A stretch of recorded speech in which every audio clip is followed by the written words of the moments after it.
आइए हमारे साथ कार्यक्रम में शामिल हो रहे हैं बाजार के जाने माने दिग्गज इकिगाई एसेट मैनेजर्स होल्डिंग्स के फाउंडर और सीईओ पंकज टिब्रेवाल साहब। Pankaj sir, good morning. बहुत बहुत स्वागत है आपका। धन्यवाद आज हमें समय देने के लिए। सर, शुरुआत करते हैं बाजार के डायरेक्शन के साथ ही। एक तरफ युद्ध की चिंताएं हैं और दूसरी तरफ इकोनॉमी की मजबूती की उम्मीद। इन दोनों के बीच में कैसे अप्रोच करें सर बाजार? अनिल जी, अगर आप देखें तो इंडियन बाजार काफी स्ट्रेंथ दिखा रहे हैं लास्ट काफी दिनों से। और इसका क्लियर इंडिकेशन है कि घरेलू जो अर्थव्यवस्था है वो काफी स्ट्रांग है। और आपके दर्शकों को खाली 3 डेटा पॉइंट शेयर करना चाहूंगा। पहला, इस बार जो हम आरबीआई और सेंट्रल बैंक के एक्शन देख रहे हैं, एटलीस्ट मैंने अपने लास्ट 2 डिकेड के करियर में ऐसा स्ट्रांग प्रोएक्टिव आरबीआई नहीं देखा। और क्लियरली जनवरी में सिस्टम में करीबन 3.5 लाख करोड़ का डेफिसिट था। हम कोई भी बिजनेस से बात करते थे लास्ट ईयर, या डीलर डिस्ट्रीब्यूटर जितने भी बिजनेस व्यापारी लोग से बात करते थे, सब ये बोलते थे चक्का घूमना बंद हो गया है। खाली आपका स्टॉक मार्केट ऊपर जा रहा है, बट ग्राउंड लेवल पर रियलिटी कुछ और ही है। लेकिन जनवरी के बाद जो नए आरबीआई गवर्नर ने क्लियरली जब बागडोर संभाली, तो उन्होंने लिक्विडिटी 10 लाख करोड़ का पंप इन किया। और वो 3.5 लाख करोड़ डेफिसिट और 4 लाख करोड़ पॉजिटिव हो गया। और उन्होंने सीआरआर रेट कट भी अनाउंस किया है लास्ट मॉनेटरी पॉलिसी में, जिनका इम्पैक्ट सितंबर से अक्टूबर में दिखेगा।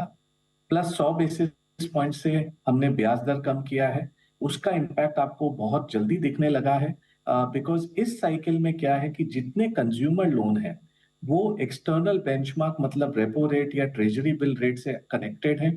और उसका ट्रांसमिशन कंज्यूमर लोन के ब्याज दर कम होने में बहुत फास्ट होता है, जो प्रीवियस साइकिल में नहीं होता था।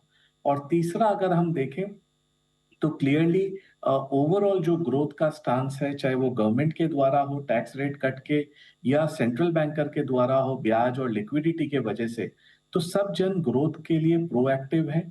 और हमें लग रहा है कि आने वाला साल इंडिया एक ओएसिस इन द डेजर्ट रहेगा, जहां ग्लोबल ग्रोथ 2 से 2.5% है, लेकिन इंडिया का ग्रोथ 6.5 से 7% रहेगा। और इसके कारण जो अर्निंग्स और मुनाफे में कॉर्पोरेट इंडिया का है, वो लास्ट ईयर से कहीं बेहतरीन रहने वाला है।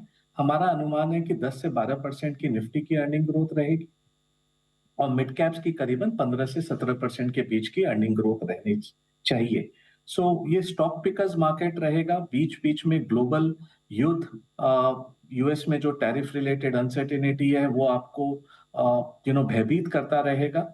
लेकिन इंडिया के मैक्रो इकोनॉमिक फंडामेंटल्स काफी इंक्रीमेंटली इंप्रूव हुए हैं, और मार्केट उसे क्लियरली रिफ्लेक्ट कर रहा है। हमारा स्टांस ये रहेगा कि मार्केट एक रेंज बाउंड मैनर में है। 2000 पॉइंट का रेंज है। और इसे आप अगर देखें over a period of time, ये 2000 पॉइंट में आपको स्टॉक स्पेसिफिक अपॉर्चुनिटी ढूंढनी होगी। रन अवे रैली जो हमने 3-4 साल देखा था, वो क्लियरली अब नहीं आने वाला है। लेकिन रेंज में रह के जो कंपनियां अर्निंग डिलीवर करेगी, उन्हें मार्केट रिवॉर्ड करेगा। और अनिल जी, लोग बोलते थे 20,000 की हम निफ्टी की वेट कर रहे हैं, 21,000 की निफ्टी की वेट कर रहे हैं।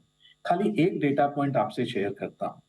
6 महीना पहले हमारा ब्याज दर 7.25% था 10 ईयर बॉन्ड यील्ड का। आज वो नंबर 6.25% है।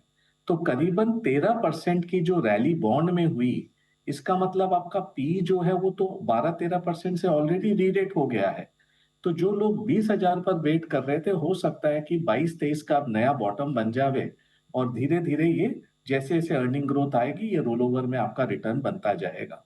तो ज्यादा डरने की जरूरत नहीं है, लेकिन लेवरेज पोजीशंस ना कैरी करें, बिकॉज मार्केट बहुत वॉलेटाइल रहने वाला है ग्लोबल न्यूज के कारण। और जो कल आपने देखा, निफ्टी में कोई दबाव नहीं था, लेकिन ब्रॉडर मार्केट 1.5 से 2% डाउन था, और स्टॉक्स काफी डाउन थे। तो ये थोड़ा डिफिकल्ट समय है मार्केट के लिए, लेकिन अगर आप बॉटम अप स्टॉक पिकर हो, आप रिस्क को अप्रिशिएट करते हो, तो ये मार्केट आपको नेक्स्ट 12-18 महीने में रिवॉर्ड करेगी। के लिए स्टॉक स्पेसिफिक सिलेक्शन वाला मार्केट है और अगर आप ढंग से अच्छे शेयर चुन पाएँ तो ये बाज़ार आपके लिए आने वाले समय में बढ़िया पैसा बना कर देगा। वॉलेटिलिटी रहेगी, उसका ध्यान जरूर रखें। ऐसे में क्या कुछ आपको पसंद है, कहाँ पैसा लगाना चाहिए और कौन से सेक्टर्स, कौन से थीम्स ऐसी हैं जो अवॉइड की जाए? सो थीम्स की जगह मैं अनिल जी ये बोलूंगा कि काफी सारे कंपनियों में मुझे कैश फ्लो की दिक्कत लग रही है। अर्निंग ग्रोथ तो आ रहा है, लेकिन लास्ट 4-5 साल की क्यूमुलेटिव ऑपरेटिंग कैश फ्लो को अगर आप देखो, तो वो नेगेटिव है। कई सारी कंपनियां 25, 30, 35 हजार करोड़ की मार्केट कैप कंपनियां हैं, लेकिन क्यूमुलेटिव कैश फ्लो लास्ट 5 साल का देखो तो 50 करोड़ भी नहीं है। तो यहाँ पर जो बेसिक हाइजीन आप कॉम्प्रोमाइज ना करें। सेकंड, प्रमोटर क्वालिटी पर आप कॉम्प्रोमाइज ना करें। एंड जहां भी लोगों ने पहला गलत काम किया है और ये लोग सोच रहे हैं कि वो लोग बदल गए हैं, तो मैं दर्शकों को ये बताना चाहता हूं कि tigers don't change their strike. मतलब जो जिनकी नीयत खराब है उनसे आप दूर रहें और बेसिक इन्वेस्टिंग के प्रिंसिपल्स को आप मान के आगे बढ़ते जाएं, तभी आपसे गलतियां कम होगी। तो ये मार्केट में मतलब गलतियां होने की संभावना भी बहुत ज्यादा है। कई शेयर जो ग्रोथ दिखा रहे हैं वो बहुत क्रेजी 100-150 के पी के मल्टीपल पर है। और हमारा मानना है जहां पर भी आप 3 से 4 का peg price per unit of growth आप देते हो, तो 3 साल में पैसा बनने की गुंजाइश कम होती है। तो ये सारे बेसिक्स को आप ध्यान में रख के बॉटम अप स्टॉक पिकिंग करें।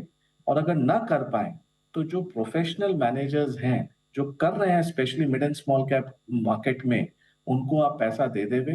क्योंकि मार्केट इतना इजी नहीं रहने वाला है जो लास्ट 3-4 साल में देखा कि आपने कोई भी घोड़े पर दाल लगाया और वो आपको पैसा बना के दे दिया, वो मार्केट नहीं है। आप नॉर्मल एचएनआई से मिलिए, आप रिटेल इन्वेस्टर से मिलिए। सितंबर अक्टूबर का पोर्टफोलियो वैल्यू अभी भी लोगों के पोर्टफोलियो में नहीं आया है। तो कई स्टॉक्स अभी भी 20, 25, 30% डाउन है। ओवरऑल पोर्टफोलियो एग्रीगेट में आज भी 8 से 10% डाउन है। तो क्लियरली इजी मार्केट नहीं रहा लास्ट 12 महीने में। हमने 3 साइकिल देख लिए एक 12 महीने में। जुलाई टू सितंबर तेजी का माहौल था। सितंबर से मार्केट करेक्ट करना चालू किया, फरवरी एंड में मंदी का माहौल था। और मार्च मिड से वापस जो तेजी स्टार्ट हुई, अभी एक नया साइकिल है। तो एक 12 महीने में 3 शॉर्ट साइकिल्स, वो भी बहुत स्ट्रॉन्ग, ये दर्शाता है कि मार्केट एक डायरेक्शनलेस मोड में, कंसोलिडेटिंग मोड में है। और यहाँ बॉटम अप बेसिस पर ही आपको स्टॉक ढूंढ के अपने पोर्टफोलियो में डालना होगा। सेक्टर अगर हम बात करें, तो केमिकल्स में काफी स्ट्रॉन्ग अर्निंग्स ग्रोथ इस साल दिख रहा है अक्रॉस द बोर्ड। और गवर्नमेंट ने भी काफी जगह एड लगा के जहां इंपोर्ट, चीप इंपोर्ट्स हो रहे थे चाइना ताइवान से, उनको सपोर्ट किया है। सेकंड, अगर हम देखें तो आज ऑटो एंसिलरी को किसी को भी नहीं लेना है, लेकिन कई ऑटो एंसिलरी कंपनीज में अनिल जी, हम ये देख रहे हैं कि वो अपने बिजनेस को पिवट कर रहे हैं टुवर्ड्स नॉन ऑटो और इंडस्ट्रियल्स, क्योंकि उनकी स्किल सेट प्रिसिशन इंजीनियरिंग है। तो वो काफी ठीक लग रहा है। एनबीएफसीज हमें लगता है इस साल काफी स्ट्रॉन्ग प्रदर्शन करेंगे, बिकॉज इंटरेस्ट रेट कट्स के कारण उनके प्रॉफिट मार्जिन में एक्सपेंशन होगा। चौथा, अगर हम देखें तो कंज्यूमर डिस्क्रिशनरी, हमें लगता है सेकेंड हाफ में ये साल सबसे बेस्ट दिवाली आने वाली है जो हमने इतने सालों में नहीं देखा। क्योंकि कंज्यूमर के हाथ में पैसा मिला है इतने सालों बाद।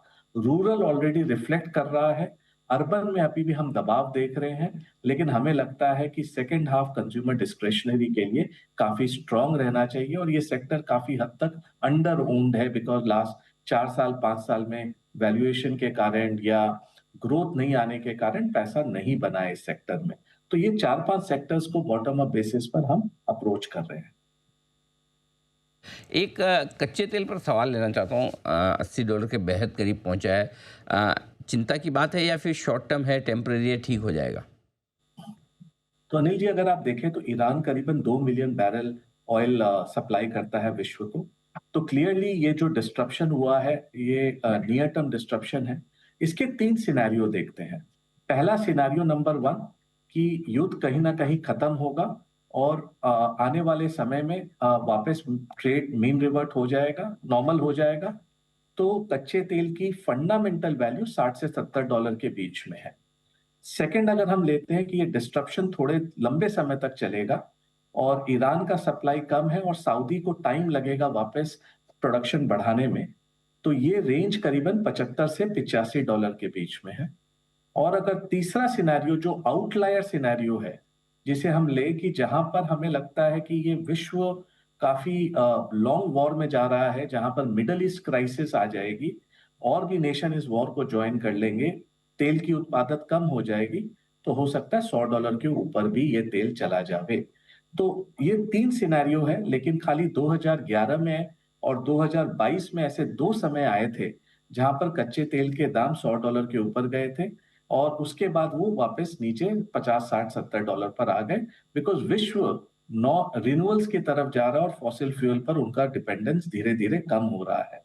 तो ये डिमांड सप्लाई जो इम्बैलेंस है, ये थोड़े समय तक रह सकता है और हमारा बेस केस सिनेरियो है कि 60 से $70 के बीच में ही कच्चे तेल की दाम रहनी चाहिए और ये नियर टर्म जो युद्ध का सिनेरियो है मिडल ईस्ट का, वो वापस नॉर्मलाइज़ होते ही कच्चे तेल के दाम नीचे आने चाहिए बिकॉज़ डिमांड इतनी ग्लोबल स्ट्रांग नहीं है, जो ऑयल को $100 पर सपोर्ट कर पाए।